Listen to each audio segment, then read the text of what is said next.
8th of May evening. This is PBE Daily, Point Blank Kivumbi's podcast. I am Point Blank Kivumbi. Thanks so much for joining me for this evening segment. The cool thing about today was the rain happened, but I got saved, man. I had a whole other topic planned out for this evening after a very productive day. I'll get into that a little bit later. But first things first, of course, a recap of my day. Got into the office bright and early. Great work after all the activity that I did in the house. The drawings I wanted to fulfill for my clients, I pulled that off. I even put in an extra one that was being waited on, and it had been paused for quite some time, but we found a way to get it done, and I'm very happy whenever I get the work done and the person I'm making the art for is happy.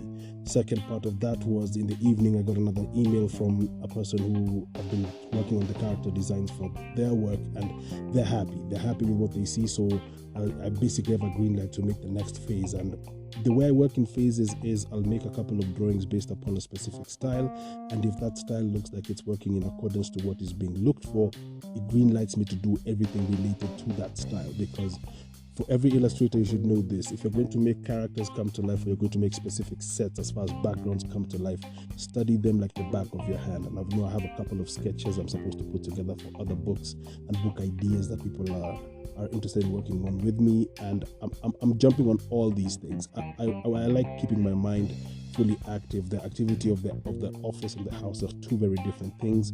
I never carry the work from the office into the house, and I never do the same for the work from the house into the office. It just makes for two different ways to keep my mind engaged with different things to do. Now, on the evening on my way back home, because the rains did catch me at a bad place, as in I literally left the office and then the rain started. So you figure, the universe is hilarious. So I get lucky because one of the ladies who works in my building is actually a neighbor. She lives a couple of blocks up, and she had gotten herself a cab, and she offered a ride. And I'm very grateful for kind people who are willing to actually share a ride with a person who they know from just acquaintances and just hanging out. It was great. And she had a drop-off she was supposed to do, and the drop-off was in a place of a mutual musical artist who she says she grew up with the guy, and she's proud of what the guy has done with himself. And I'm not going to name drop because I think it's unfair to you to start acting like I'm this big superstar celebrity guy, but the man put an album out last year. That's the biggest clue I can give you. And she said something that actually had me feeling I should really address this instead of the topic I had in mind. The topic I had in mind, I'll try do it tomorrow morning. It's a heavy one. I'm still on the audiobook in the office, and it's finally gotten to that part for the 1800s and how Leopold messed us up and how Africa has been. Let's just say when I get to that episode, it's going to be a bit heavy, and I'll try fight the instinct to be impulsively angry about it. I'm going to try to be objective. I'm going to have perspective with that one. But the topic that came into mind when I was sitting down with her in the cab was this: haters. And when I say haters, I mean this. It's a blanket statement said by most people around my age bracket. They say Kenyans are haters, and it's not fair that they're doing that. They don't even support their own, and blah, blah, blah. And I've heard this argument time and time again. Now, here's my take on this whole hater situation. Pay very close attention. Yes, Kenyans are haters, and I love them for it. Here's why.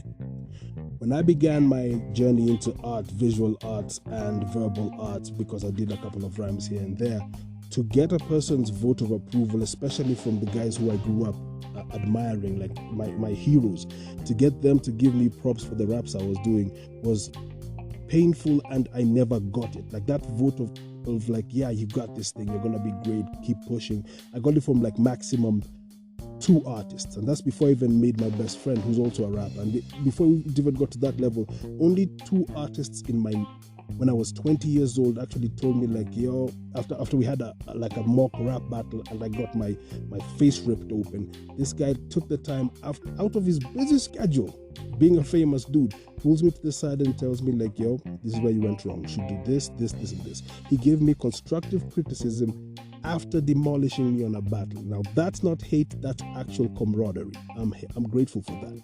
Then I get into the industry and I start realizing that some people play with certain pockets. It's like There are certain cliques of people who will always back each other and make sure each other are good. Case in point, I noticed this in the corporate world, and I'm not saying this to try and offend any person in the corporate world that I will do business with. You are not the person I'm talking about, because you actually mess with me and you give me work based on my merit of actually doing stuff right. So I applaud you for making me have a chance to actually make a few coins. Now, the guys I'm addressing are these guys. They grew up with certain artists, and I get it, because you grew up with these guys, you owe it to them to give them a fighting chance in the industry whenever they leave and come back. As there's a time a freaking exodus happened. It was around 2000, I think, 7 and 8, 2006, 2007, 2008, somewhere in that pocket. All the guys who are like the biggest artists in Kenyan music all left. It was like, I'm tired of the haters in this place. There's no opportunities for us here. They all left. And it was like barren ground. And the guys who were left behind were guys who couldn't escape. And I say escape in quotes. So they decided, okay, we're just going to wallow in this. And they wallowed. And many guys who are my heroes ended up truly losing the true form that they had. And it was the most painful thing for me to see, because I'm like, I have a pedestal with your name on it. I gotta pull you off it. It's always gonna have your name, but I gotta find a way to get you back there when you're ready, and only you can dictate that. I can't pull you out of your hole. But then the executives in these companies will give first priority to this guy once they come back, because, hey, I grew up a fan, I'm in this position of power. Of course I'm gonna give first dibs or first priority to the person who I grew up on. Meanwhile, the guy who was right underneath the wing, the child who was, and I'm quoting from a certain documentary I watched called Crips and Bloods Made in America, and it's this guy called Kumasi, and Kumasi said the way the young generation that picked up the Crips and Bloods were like a planet out of orbit. They didn't have father figures, they didn't have representation of people who could give them guidance, they didn't have people who could direct them in the proper direction of making craft and making use of their lives. Now, in our music industry in Kenya, we didn't have those figures. The few who stayed and made an impact, they always get shout-outs in songs from the artists who are the biggest artists in the country right now. Everybody else doesn't get mentioned, because who talks about a person who decided you weren't worthy of them being you're not worthy of being their son. You're unworthy of being a person to inherit their talents. So we decided, you know what, screw them, we're going to do us, we're going to be the best of us, and they'll have to bow to us when it comes to that moment. Now, the hater is then born when that executive says, who's this young upstart trying to prove himself to me, when I already have the guy who I need to make things happen. The young artist ends up suffering because he has the market, he has the crowd, he has the clout needed to impact the specific target market this particular executive has. But they won't give this guy an opportunity because, well, you're young. I think it's time you just make it to your 30s, and then maybe we can give you a shooting position to make things happen. Another part where this hateration comes, and I'm going to break it down further once I get to the next level, but just bear with me as I give you context. Second opportunity I saw where this hating situation was probably just making sure it takes shape is when we go for a conference. It was at the United Nations headquarters in Nairobi, and we went for this conference. There was a bunch of us were like young aspiring artists. I was, I think, all of 24 at the time. The cool thing was I'm seeing my pals there. These guys have like 6-7 mixtapes in their belt, under their belts. They've got producers in the room. They've got basically record studios of guys sitting in the space at the same time. Now, we're sitting down, we're listening to artists who were big from 98 to the point where we were at that time. And it's the same rhetoric. You need to have this quality of music. You need to have this quality of that. It's like the same regurgitated talk. And I was in my 20s. I got angry. I asked for the mic and I just said, like, dude, we didn't come here to learn how to sell bread. We know how to make the bread. We have the oven and everything. We're here to know how we get in. Like, show us the paperwork. We literally came here to parlay. Like, this was us trying to make sure we can make bread together. But then that changes. And as a result, the whole hater situation it becomes the next level of being big, because now these big artists who are sitting us and they're like, these upstarts are talking to them so aggressively, it becomes an issue. And we got sidelined. And for months we couldn't get events, and for months we couldn't get to be around them because they're like, no, we talk to the CEOs, you don't. So we figure, okay, if you can't beat them, join them. But I figure, you know what, if you can't join them, freaking take it from them. So we did. And for a decade of Kenyan music, artists just started pushing their own stuff, making their own merch. And now is when those executives are realizing, okay, now we can't fight these guys. They've got millions of people listening to them globally. They have got thousands of people buying their music locally, and they finally have hundreds of people who will pay good money to come see them perform live and make an impact in their industry. They own the industry. We can dictate things. By letting people hate on what you do, it helps you get destructive critique. The problem with this situation is if you let the destructive critique get under your skin. I expect hate in every drawing I make because I come with this theory this phrase that I got from a couple of books. I don't remember the actual book title that I was reading, but it told me this. Charlie Chaplin, the legendary Charlie Chaplin, an actor from Europe, he had taken part in a competition for a lookalike of him. He came out 7th. Coming out 7th in a competition about how he looked. If that's not hateration being put into perspective, I don't know what is. We are always in auditioning. We are always going to be amateurs in this industry. We are always going to be weak people trying to find their way to be seen as the best. And you're always as good, as far as art goes, you're only as good as the last commission you did perfectly. Corporates don't care about your feelings. You feel hated upon. Hate is a feeling. It's a verb, it's an adjective, it's all these things put together. The question is, will you have the hate stand in your way or will you have it push you from behind?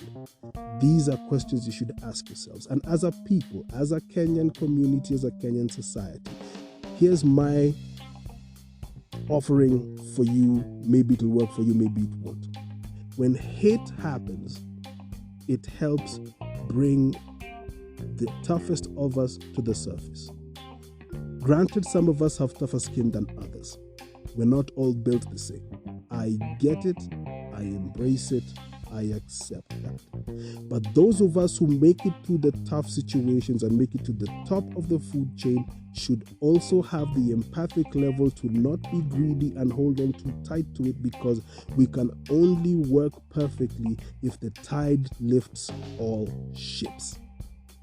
If you can take the hit and you can take the aggression that people are giving to you in a negative light, open the doors for the guys who are not as strong emotionally, but they're super talented as well. Merit does not care where you were born. Merit cares what you create. Hate will exist no matter what. I love the fact that internationally, local productions, local artists, local athletes get more respect. I, for one, would be standing in a supermarket line with a person who's considered like a gold medalist globally, and he or she is the best thing to happen when a European sees them and they're like, oh my God, you won this thing in my country and blah, blah, blah. To me, I'm like, hey, he already represented me. He's already a Kenyan. The fact that he's a Kenyan and he wore that flag on his skin and he represented, saying that that's the place I was born, I can't hate on him, and I won't even start being aggressive against him or try to act like now he think he the truth because he won that medal. Yeah, he won that medal, but I come from the school of thought where you go in, you make a representation, you kill it, and once you kill it, you come back and say like, okay, what's the next challenge? That locally we don't go through enough love from our own fans. Like haters, I don't even think haters have dreams. I think they have haterations, and those haterations wake up and become utterations, and those utterations become these things that affect us so badly. And I hope to one day talk about this whole situation of this excessive empathy and search for empathy we have as a country and as a generation and as a people. Aggressive, tough talk is how I grew up. I wasn't like beaten up by my parents. My parents loved me, and they loved in the way they knew how, because there's no manual for parenting. And as far as I go, the greatest gift I ever got from my parents was when they realized I found my path and they found I could make a living from it. I earned respect from it. And by earning that respect, I could say there's nothing you could tell me past that. If my mom and my pop, or the people I hold dear, like my family, if they tell me I'm good enough, great. Haters will talk. But if the hate gets to a level where even the quality of my work gets affected, then we truly do have a problem. And for every person who considers themselves a hater, and you consider yourself a person who you literally just live in this world where you're just seething with this emotion that is not born inside you as a child, that you just picked it up when you came into the world and you find that the world is against you. Let me give you this as a perfect way to see me. Point Blank Ivumbi welcomes you to consider the facts. By hating, you've lost time because you're not producing anything. You're not productive. That's why hate is counterproductive, because when you're too busy throwing words of aggression and words that just seethe and destroy, I'm actually making things come to life. I'm a very, very patient man. I play the patient game every step of the way. The only thing that makes me impatient is late checks, but that's okay. That's okay. We'll make it past that hurdle, because when a check comes in, it's just when it's supposed to come. I firmly believe in this one thing I keep on telling myself. There's no check like a late check, because that thing seems to arrive right on time. And I haven't been proven wrong by that theory yet. I'm just glad I keep pushing myself to hustle more and more. Hate exists. Hate is prevalent. Hate is born from a person who's not willing to take in the effort, or born from the fears they have to actually try to put the effort in to be productive. So for you, as you listen to me, take this as a piece of advice. Be Caesar or be nothing at all. For it took hate from people who saw Caesar as a person who was a bottom feeder from a big Julii family, for him to find his way up the food chains, to take over Gaul, to take all this, to pillage and plunder, to own all that he owned, and make his triumph into Rome, and to take Rome, everything for what it's got, and even make an opportunity for his next of kin, which was his nephew, to become the greatest Caesar known as Caesar Augustus. You know what a hater did for Caesar? A hater made Julius Caesar so boss, there's a month named after him. The reason why it's called July is because of Julius Caesar, son of the Julii. Think on that before you start thinking that haters are making you weaker. Again, I digress. That's all I had to say about that topic for today. The topic I had in mind was something to do with something of historical relevance, and I'll give a hint of what it touches on. In the initial days of slave trade, and this in accordance to how the book is going so far, the audiobook, which is A History of the World by Andrew Marr, we're now touching on parts of slavery and the slave trade, and how that affected different communities, or like native communities of areas that were taken during the imperial expansion by different countries, empire building, and two products, sugarcane and cotton. When I hear the crimes caused by slave bosses on sugarcane alone, I damn near have a hard time enjoying the taste of sugar in tea. And if we even go as far as South America with the situation with bananas, let's just say we have to know it to go through it and go past it. I hate no one in the world. I just accept that they're not going to see things my way. In the immortal words of Eddie Griffin, think it ain't illegal yet, but they're working on it. This was the evening edition, slightly longer than most others, but when I get super passionate about something that's very dear to my heart, I'm going to ramble a lot. I'm going to go in, and I'm going to go as far as I can. As we find our legs with this whole thing with podcasting, I'm grateful for everybody who's actually listening to us on different platforms. We're so far on 8 different podcatchers. I'm glad people are enjoying themselves and are loving what they're listening to. Let's keep this thing pushing. The whole purpose of this is for me to conversate with the world, and you are the world to me.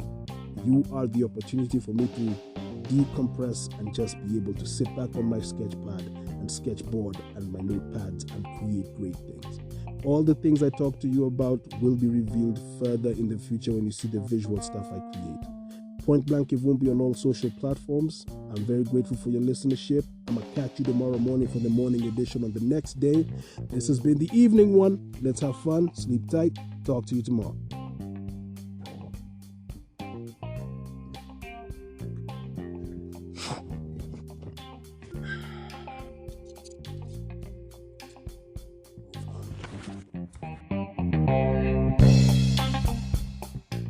The podcast you just heard was made using Anchor. Ever thought about making your own podcast?